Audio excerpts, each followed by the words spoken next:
माझ्या हे बारीक बारीक पिंपल्ससाठी हे एक रामबाण इलाज आहे, काय ते पुढे सांगतेस.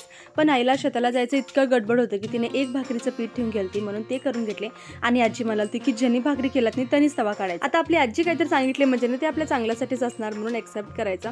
असो, विशाल पण त्याची ट्रिप कंप्लीट करून आले आणि येताना असं काही खाऊ आणलं, पण गप्पा मारत नाही त्यानंच अर्ध पार करून टाकला. चला आता मला स्वीटीसाठी काहीतरी खाऊ बनवायचं आहे, म्हणून मी रवा बघितले, त्याच्यामध्ये ऑलरेडी मुंग्या चालते. आता ते पाकडला नेसल्यान कसं केलं बी जाणार, म्हणून थोडंफार उन्हालाच ठेवले. आता या थंडीमध्ये सुद्धा मी कोणतं पण क्रीम लावू देणे माझ्या फेसवर पिंपल्स येतातच, म्हणून मी आता एलोवेरा यूज करले.